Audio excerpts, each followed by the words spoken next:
know them all. There have been 6,374 people injured and 9,776 people killed.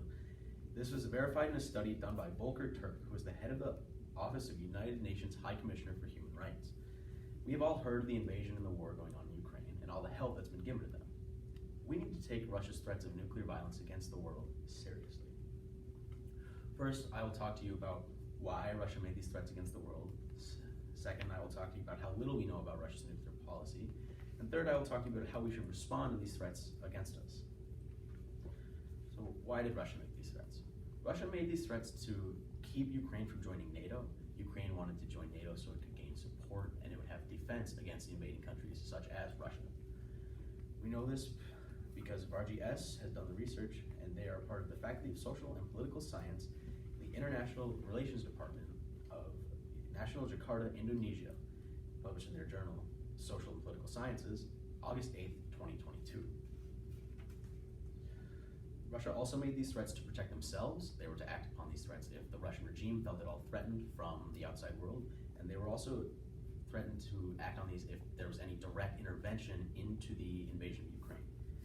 You know this from the research done by Dr. Libu Horvitz, who is an associate in the research group of international security and the project of strategic threat analysis and nuclear disorder. And she was also a research fellow at the Belfer Center for Science and International Affairs, the John F. Kennedy School of Government, as well as went to Harvard University.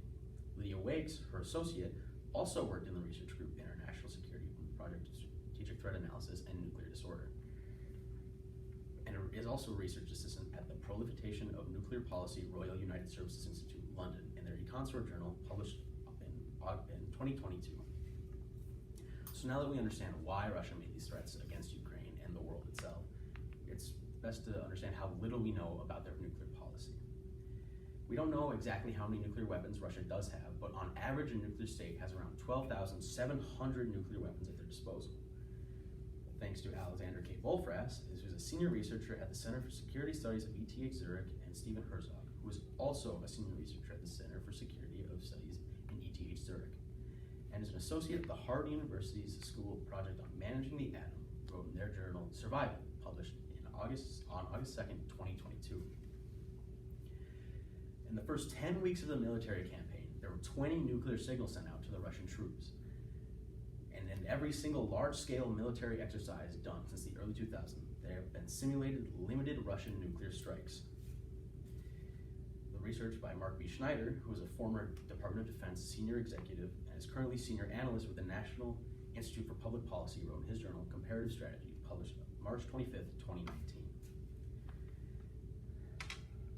A previous Russian general by the name of Yuri Belyevsky played a heavy hand in the creation of the Russian nuclear doctrine. The conditions for preemptive nuclear strikes, he says, are highly classified and contain highly classified Russian documents. So now that we understand kind of why Russia made these threats against the world and how little we know about Russia's tendency to react and what we know about their nuclear policy, I'll talk to you about how we should respond to these threats against us. We should react to all these threats with extreme caution.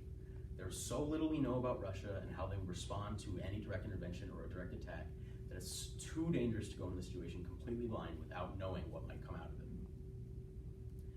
So now that I've talked to you about why Russia threatened all of us and how little we know about their nuclear policy and how we should respond to these threats against us, we should take Russia's nuclear threats very seriously. Because if we do not and make a hasty decision, the cost could be much more than just those 6,000 lives. 401. Excellent job.